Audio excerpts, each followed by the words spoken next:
Travis Lane is a powerful voice of motivation, resilience, and achievement. A proud 2004 graduate of Bismarck High School, Travis made his mark early as a 4-time North Dakota State Wrestling Champion, later becoming a 2-time NCAA All-American in college wrestling. His passion, drive, and relentless mindset laid the foundation for a life dedicated to helping others achieve greatness. After college, Travis channeled that same tenacity into the mortgage industry, where he has spent the past 14 years building an outstanding career. With over 4,000 home loans closed, he has earned recognition as a top 100 national mortgage lender and has been named among the top 1% mortgage lenders in the nation 3 times. Travis now combines his competitive spirit and professional success with his calling to inspire others, especially youth. Through motivational speeches, he empowers students and young athletes to discover and unleash their inner superpower, adopt a relentless mindset, and strive for purpose-driven life balance. His authentic storytelling and actionable insights have made him a sought-after speaker and mentor for those looking to dream big and achieve more. Whether on the wrestling mat, in the boardroom, or on stage, Travis Lane continues to lead by example, proving that with focus, resilience, and heart, anything is possible.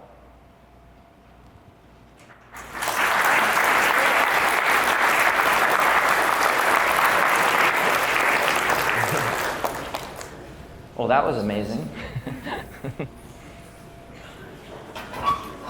thank you.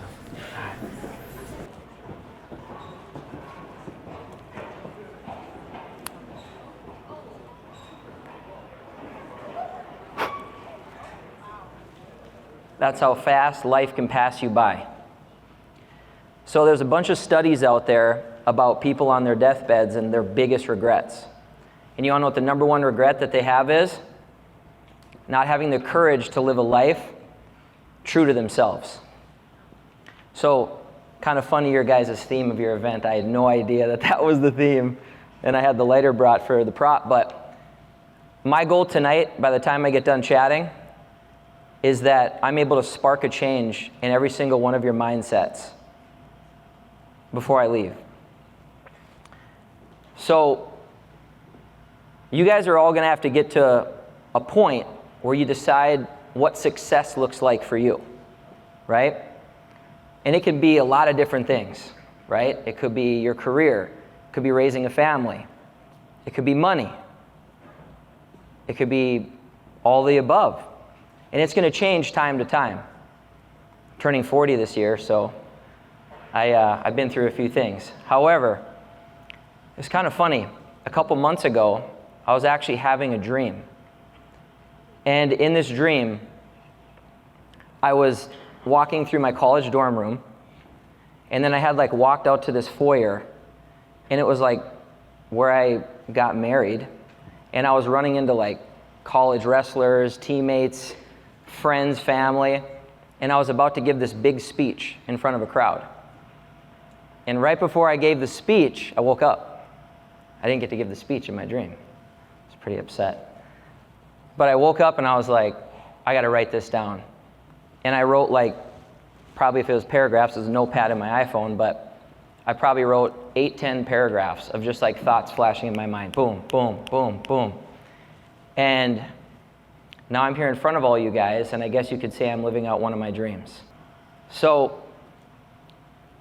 each and every single one of you can also live out your dreams. Okay? I've been doing it. I've been seeing people do it. However, it's going to come down to a couple key things. And I think I heard it a little bit ago by one of the past speakers, but relationships are going to be one of the biggest things I can't stress enough, okay? Growing up my whole life, I wasn't that good at school.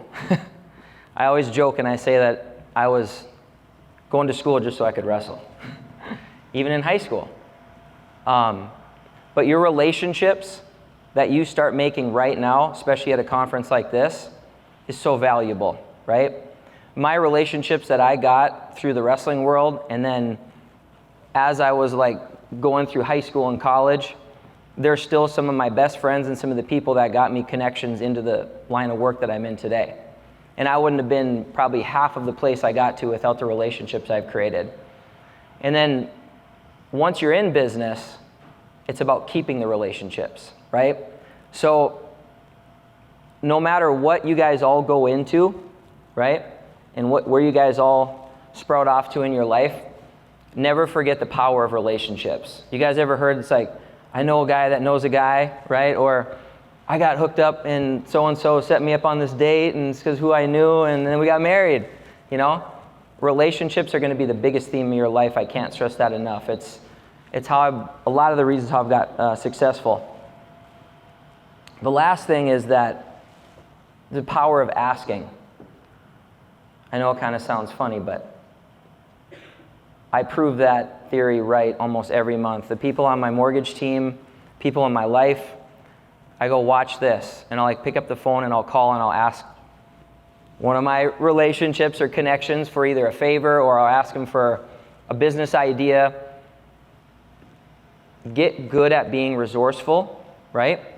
Because asking is how you get places in life, right? You can't be afraid to ask. I have a story here in a few minutes where I'm going to tell you how I got my start in the mortgage industry that I love telling because sometimes I don't even believe it happened. But get good at asking for favors, ask questions, right? The funny thing about getting good at asking, you got to also know who you're asking the questions to, right? Like I've been saying this a lot lately is it's like, if you're trying to get relationship advice, probably go to somebody that's been married for a long time. That's been through some stuff, right? Don't get the best relationship advice from somebody that's not even dating somebody, right? Well, like with business or with parenting. Because I have a 7-year-old daughter. It's my first time doing it. So I got a lot of questions. And I go to my mom. So my mom raised many kids, and she's the biggest director at ECLC here in town. It's a learning center that's been around for like 45 years, and she's been there all 45 years.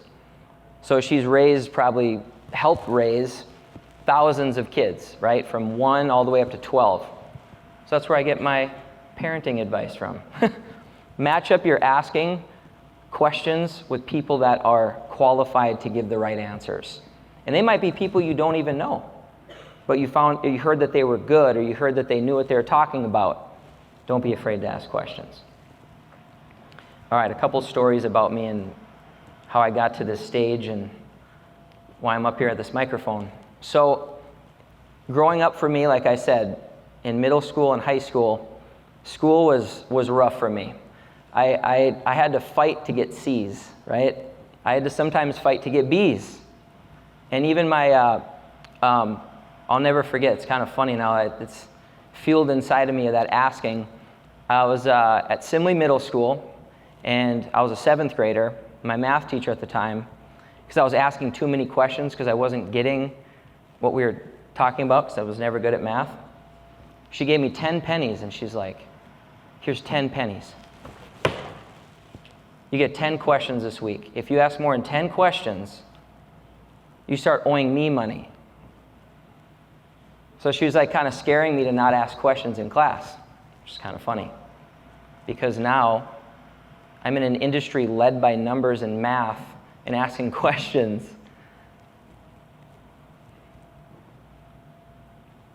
I had to take my ACT 5 times. I failed it 4 times. Right? On the 5th time, I got a 19, just what I needed to get into the University of Minnesota on a scholarship to wrestle. So nothing ever came easy to me, right?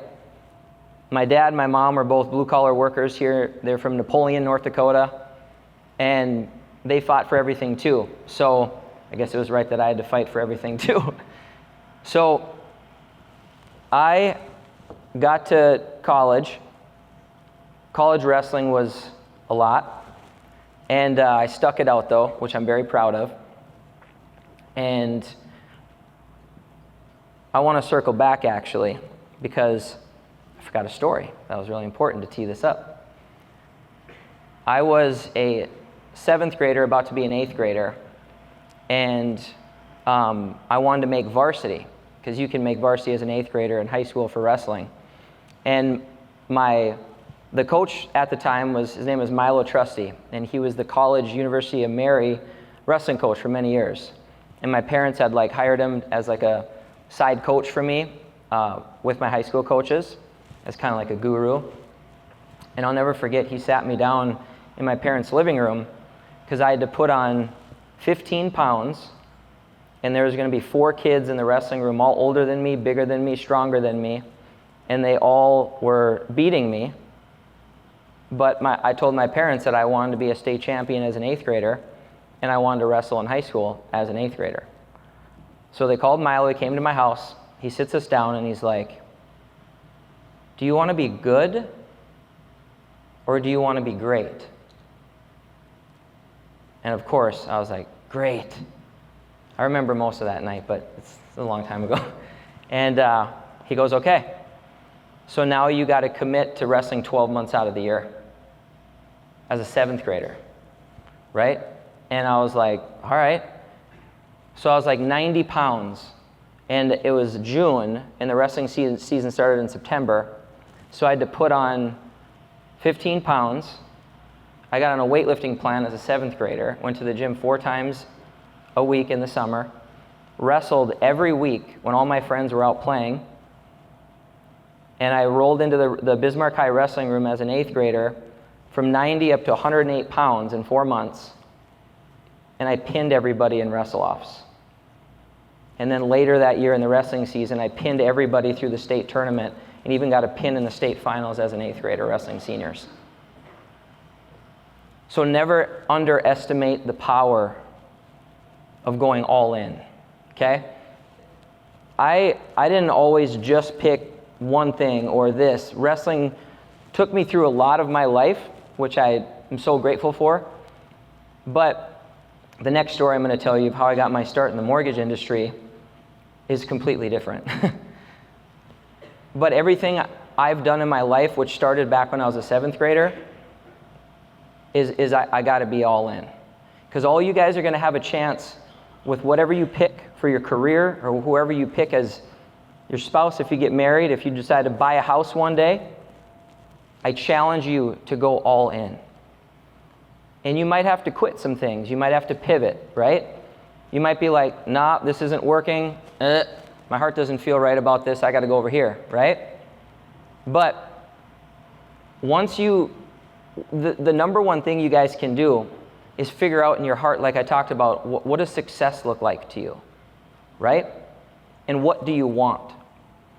Because do you guys see there's this huge common theme?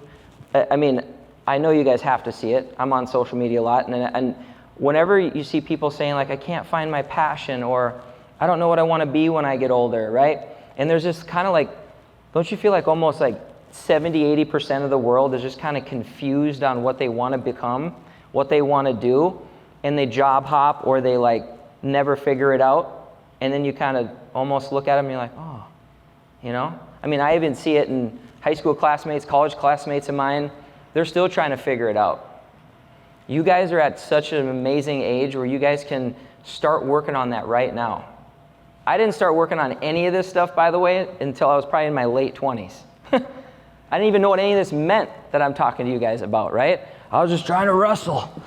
I had no idea what any of this meant. So, like I said, if I can spark a change in your guys' mindsets by the time I leave here, that's my goal. Because even if you take a year or 2 years to go, gosh, what do I want? You'll know. It'll connect. Because when you're on a journey with yourself and trying to figure out yourself and what your heart's telling you, not your mind, that'll play tricks on you. You're always going to be in a battle of your heart and your mind every single day, all day, every day, right? But it's usually when you wake up in the morning and you're feeling something. That's your heart being like, hey, yo, right? Listen to that. Got to listen to that.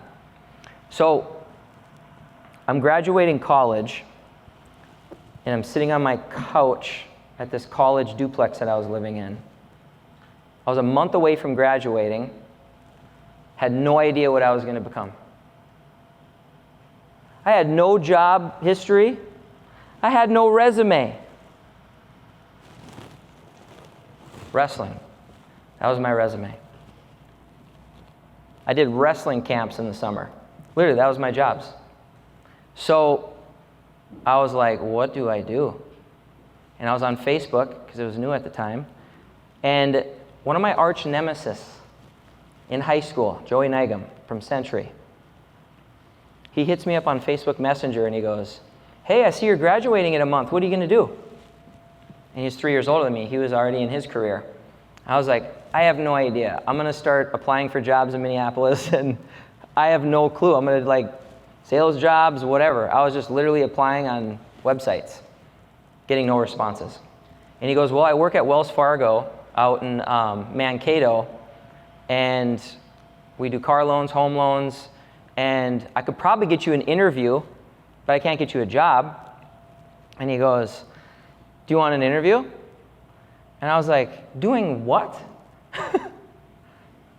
I hate math. Like at a bank? And he's like, no, it's fun, it's awesome. You just work with people.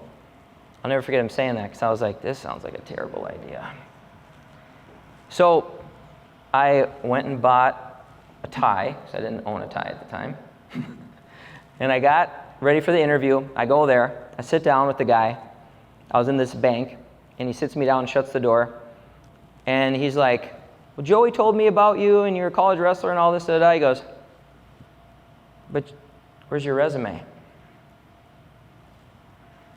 And I was like, I don't have one.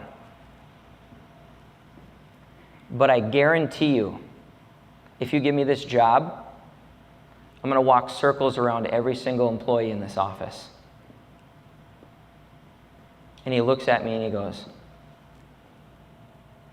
because you had the balls to say that to me, I'm going to hire you.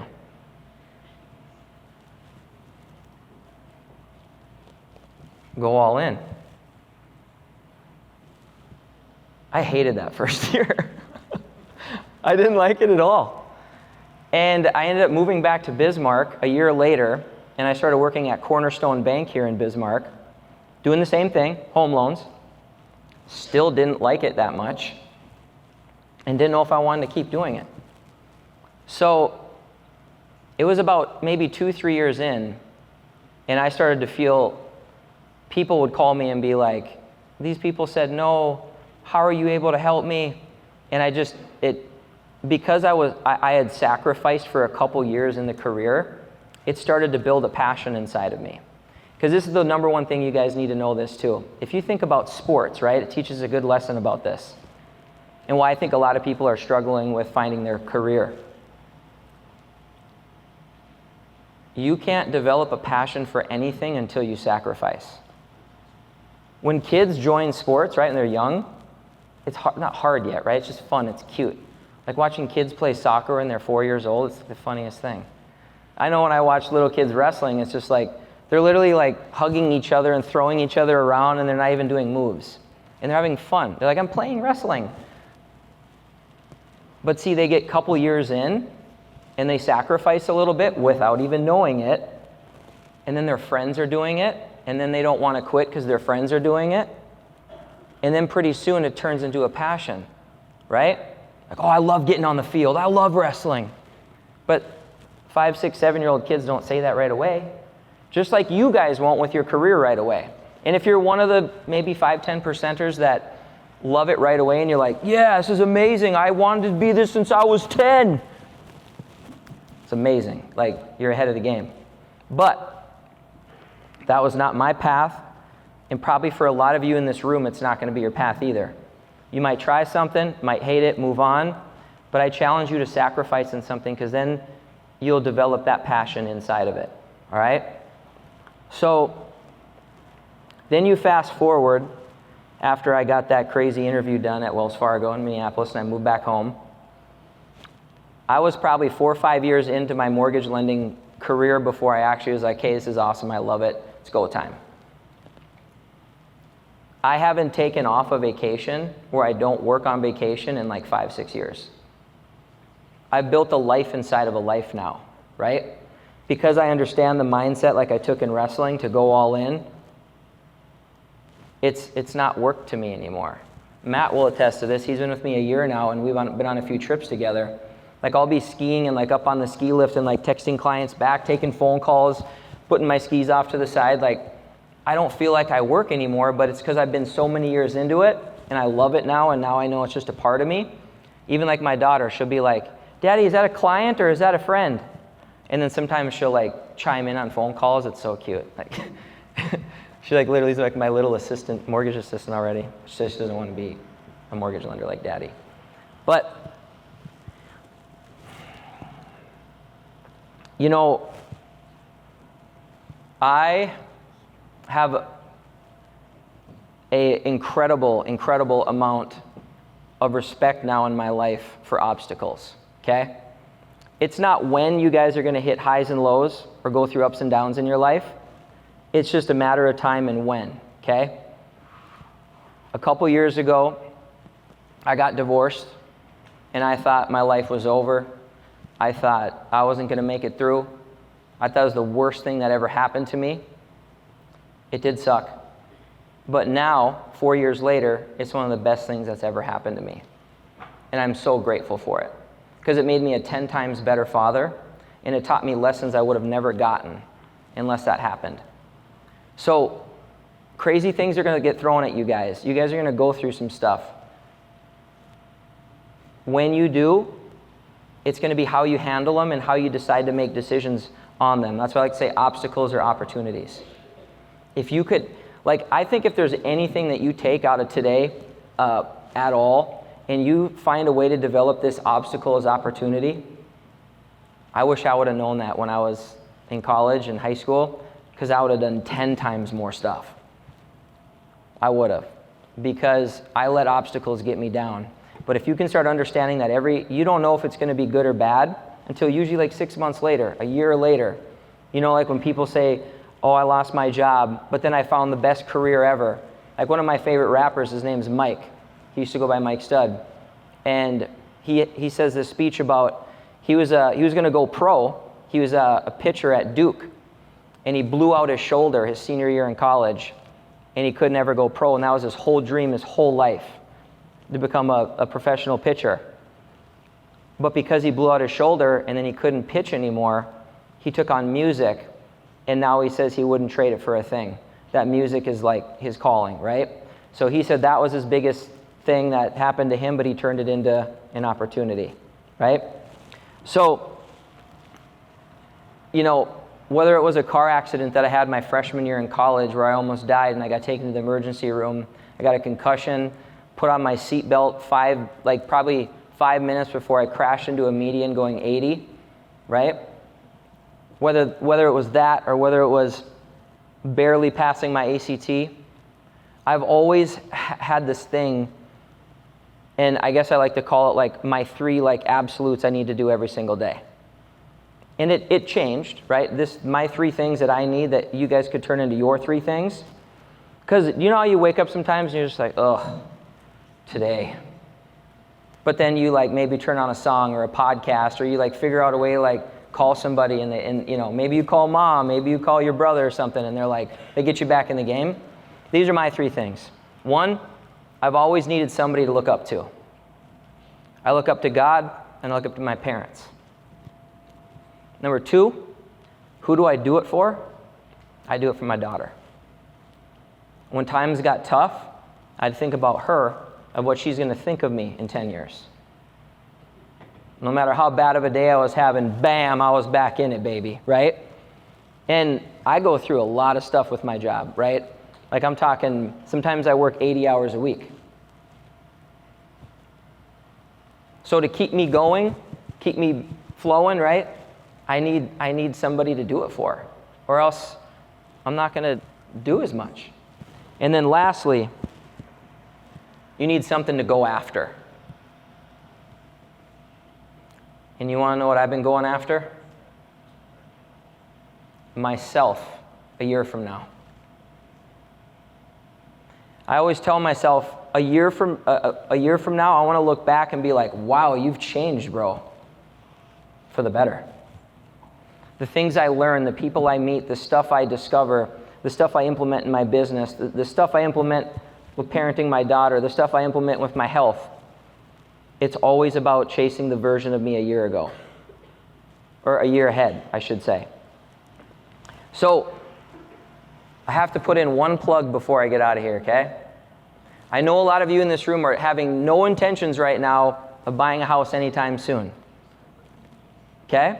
However, I want to tell you another few stories really fast. I can't tell you the amount of 30, 40-year-olds, sometimes 50-year-olds that call me. And they're looking into buying a house for the first time. And they say, I don't know what my credit score is. I don't know if I could even get a loan. I don't know what it takes to buy a house. And to me, it's kind of frustrating, right? But it's also like a reason why I still wake up and do what I do, because I want to help people your guys' age to go, one day I got to have these 3 things. Number 1, credit score. I didn't care about my credit score until I was probably in like my mid-20s. But I'll tell you guys right now, your credit score is your job. It's your credit score. And it's the easiest thing to build with credit cards, right? You can't build credit without loans or credit cards, but most people don't like just Google or figure out a couple basic things about credit scores and how they work, and how once you're 18 you can get your own credit card, or your parents can add you to one of theirs. Figure it out as soon as you're able to start building credit, because you don't know when you'll need a student loan, a car loan. Maybe the landlord that you're going to get a rental lease with requires a credit score, and you don't have one, right? It's so important to have a credit score, because credit is king in this world, and it's not going anywhere. So if you guys could start focusing on that as soon as you're able to, that's going to be huge. It's going to be absolutely huge. All right, I got one more thing. I got 5 Starbucks gift cards. Oh, I like that reaction. Let's go. All right, so 5 questions. Each question gets a Starbucks gift card. Of course, I'll stay and let you guys ask more questions as long as you guys want to ask me questions. It can be about anything. It can be about anything I talked about. It could be about anything you guys have questions on, right? But let's get a raise of hands who wants to ask a question. Go ahead.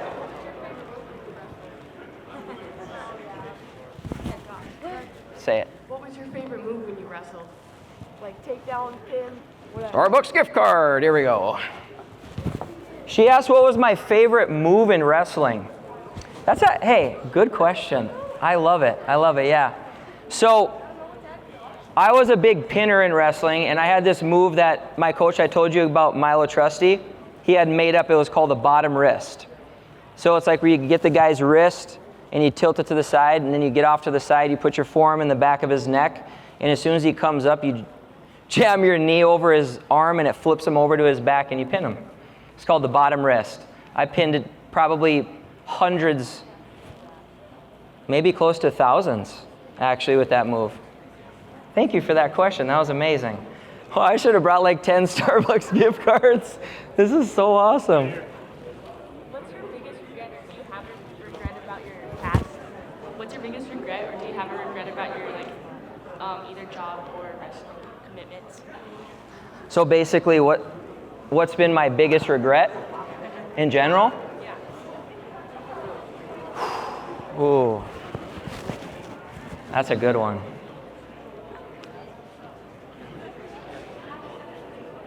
I would say probably my biggest regret was not finding this kind of go all in mindset in college, because I actually lost my senior year in college. I was in the national finals. I was undefeated. I was the number 1 seed, and I got upset in the quarters because I got too mentally psyched out. And he upset me. He was the 8 seed. He was only at like a 50-50 record. And I just literally psyched myself out. And it was just over some dumb stuff, and I still sometimes have dreams about that match. But hey, see, maybe I'm going to contradict myself now. Because I lost that match my senior year in college, and it was so devastating, it fueled me to come back to Bismarck and coach at Bismarck High School for 8 seasons, and 7 out of the 8 we were state champions. So what was funny is before that year, people, oh, you're going to coach after this? You're a senior in college. I was like, absolutely not. I'm going to be done after this. But because I lost that match, I coached a ton of amazing kids through coaching. I did summer coaching. So see, obstacles and opportunities. Boom. All right. Yeah. I'm going to kind of rotate. I don't know who to pick. What's the biggest loan you've given? Oh. She said, what's the biggest like home loan I've done? Well, you got to remember, I do live in North Dakota, so our houses aren't that big, but I am licensed in 38 states now, so I do loans all over the country. It was a loan in Denver, I think, like during COVID. I think it was like 1.5 million. And it was like a $3 million house, and they put half down. So probably that one. Yeah, probably that one. Their payment was pretty cheap. Oh man. All right, I'll hit you. What made you want to start inspiring all of us and come here and talk to us? That's a good question, bro.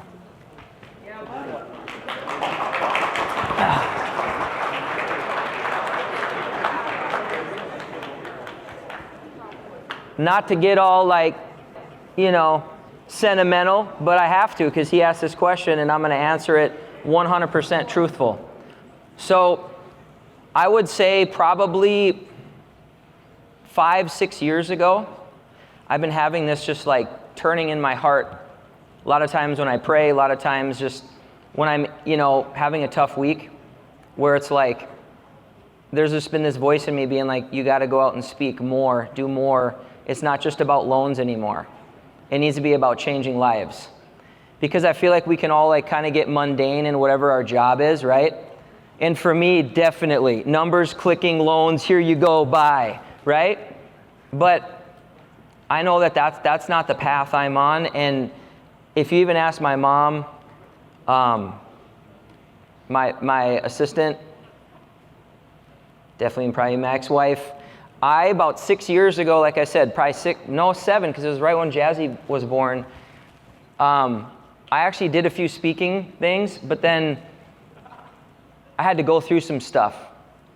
And I feel like I wasn't ready now when I look back to do what I'm doing now, because the stories and the stuff I can tell now is just like 10 times more bigger, right? Because I've been through a lot of obstacles, and I've overcame every single one of them.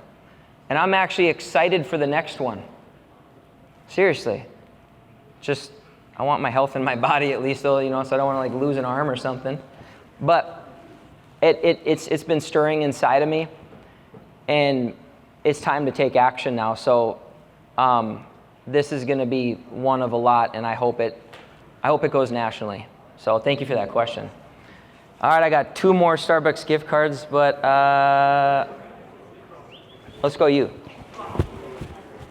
And then I'll do one in the back. How did you manage being a father and like developing your career? Love it. Gosh, that's good. Keep asking these questions. It's going to make me better.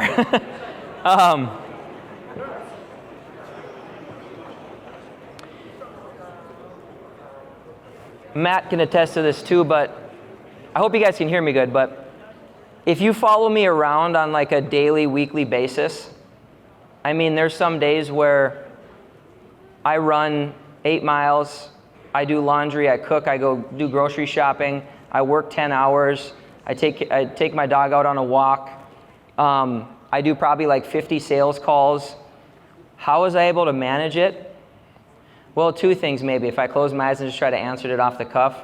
As soon as I saw my daughter when she was born, that second that I saw her, it was over for me. It was just like, it's like, here we go. Like, I'm a father now. So it clicked, right? and I love my daughter more than anything on this planet. So to do whatever I can for her and manage my time, I would say this though. The first couple years was, I can't even describe that first year. That first year you have a kid, it's insanity. You just try to like figure it out and you just try to survive. But once she was like 3 or 4, it started to become where I had to coach myself to take off the pressure of being like, hey, it's okay if I'm gonna work a little bit, but then I'm gonna make up for it. Like now I get her week on, week off, and when I balance my time, having to be a college wrestling athlete in balancing my time of weight cutting, practice 2 times a day, still going to class, still passing. I don't know how I passed college. I thanks to all my tutors. I had a lot of tutors. But I think when you're passionate about something, you just go. And I just learned how to manage my time with her. And now I make the 7 days count, and then when I don't have her, I make those 7 days count, right? So I just figure out a way every single day. If I don't lay my head on the pillow at night and I'm not proud of myself, I feel like I failed myself. I do. And that's maybe, some people might say that's a little maybe toxic, and I need to be nicer on myself because I'm hard on myself. But it's gotten me to where I've gotten to now, and I get a lot of success from it, so I'm going to keep it going. So if you want to take that too, don't go to bed until you're proud of how you did that day. And let's say it's 7 or 8 o'clock at night and you're like, damn, today sucked. Well, you still got 4 more hours to go do something that's amazing. Seriously. Maybe call a friend that's struggling and help them out. Maybe go do something random to a random stranger in town, or go run 10 miles. I don't know. Do something before you go to bed, right? I said I would do one in the back. There.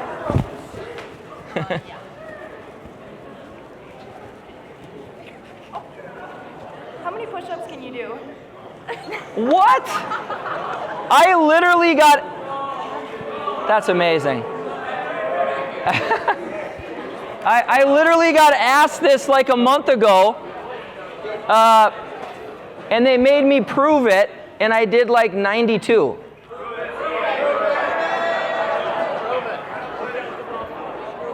Okay, I feel like I have to, but I want to get these questions done first. Is that cool? Maybe that's just like the way I like leave this speech, just 90 push-ups, and I just walk off and drop the mic. No, I don't know. Wait, did I not give you the Starbucks gift card? What the heck?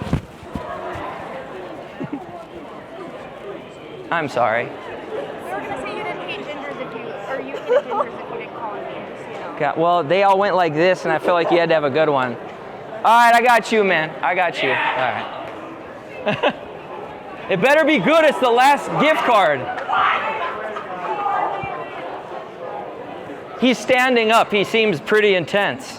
What's the youngest you can buy a house at? Are you serious? That was my question. Sucks to be you. My question. There you go. 18. You got to be 18 to buy a house. And you also got to be 18 to get your own unsecured credit card in your name by yourself.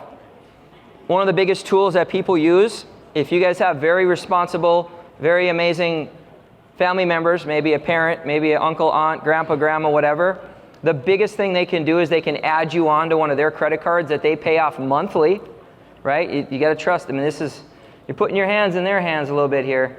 But let's say they've had a credit card for like 10 years, 20 years, and they pay it off every month and they use it, and they have like a high credit score. They add you on as an authorized user.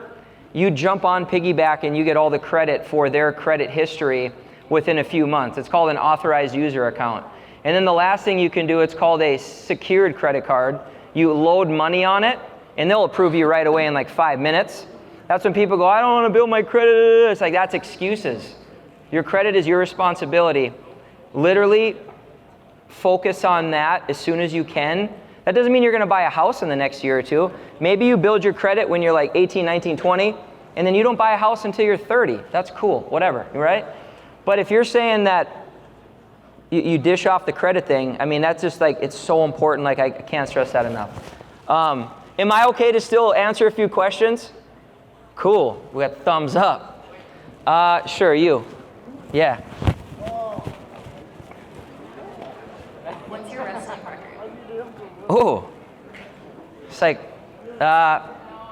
in high school, I went 224-7. My sophomore, junior, and senior year, I went undefeated, 142-0. And we wrestled in Minnesota, Montana, South Dakota. I mean, I wrestled everywhere. Like Bismarck High obviously took us all over the place. So, and then in college, gosh, I keep forgetting my college stats because I didn't do as good in college. But I think I was like around 90 and like 10, right? So, which is still actually really good, right? It's a good question. Thank you. I'll go you. I'll just keep kind of moving around until they cut me off and I have to do my push-ups. What's your favorite part about being a father? Oh, man. I want to answer like 100 for this one, but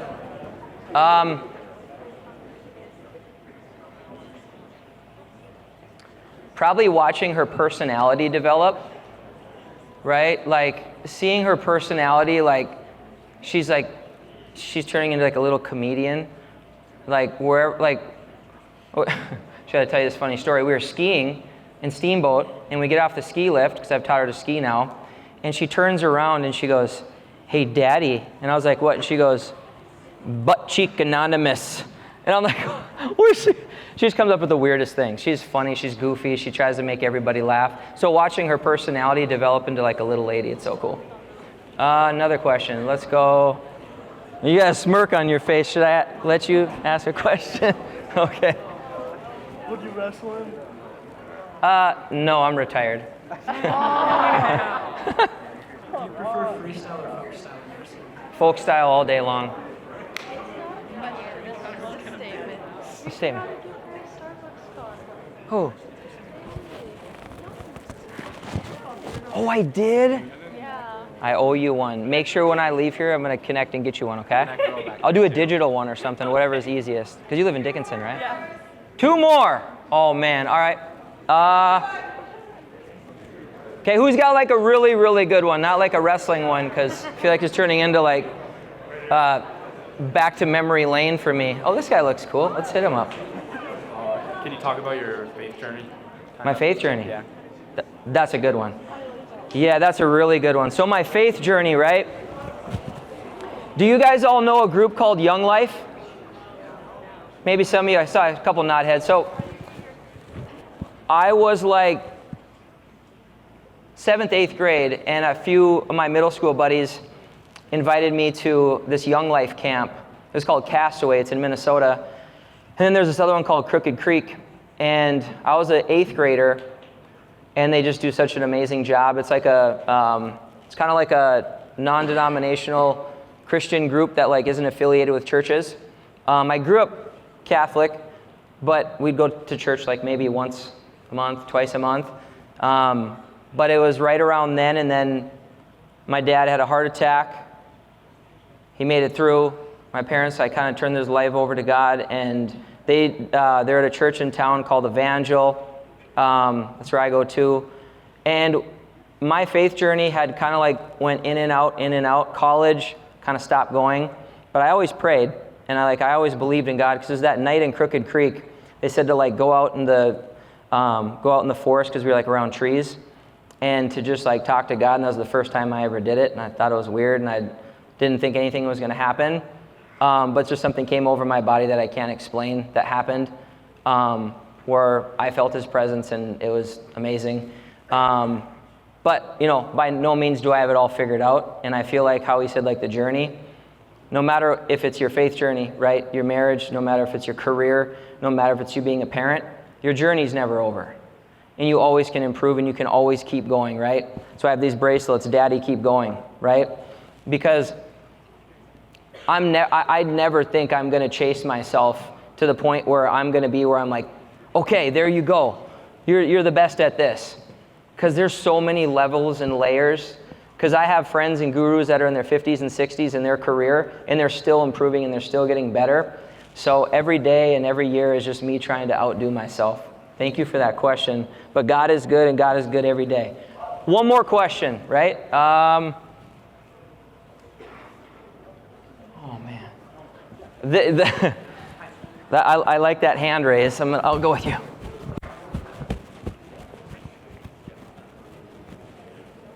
Ford, Chevy, or Dodge? That's the last question I got to answer? Ford, Chevy, or Dodge? That's what he asked me. Well, could I just say that I drive a Cadillac?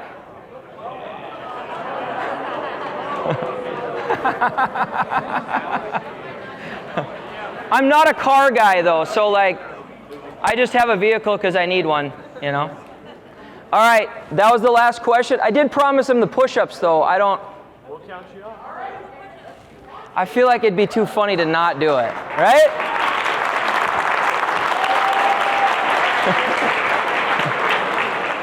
What if I don't do 90 now? Oh, man, all right.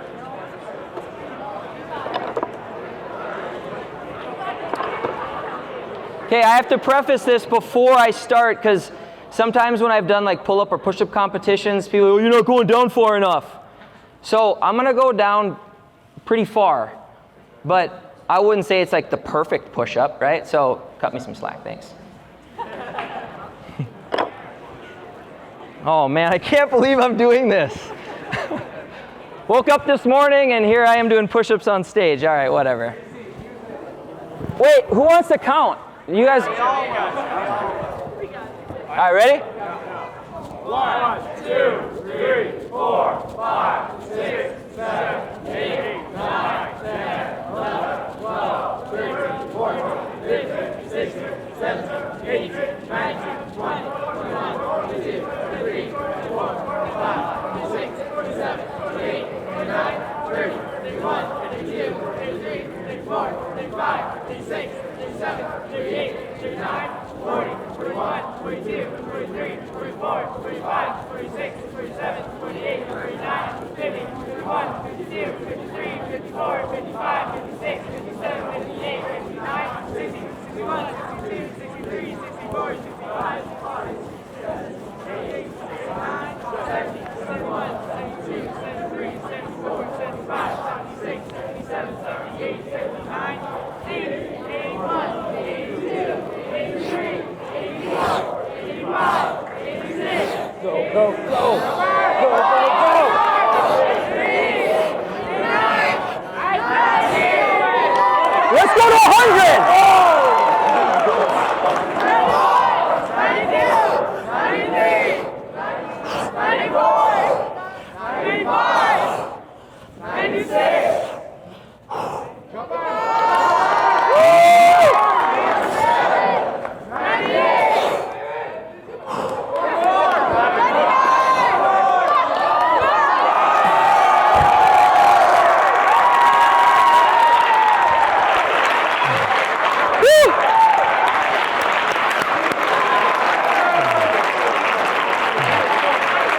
Thank you guys, that was my time.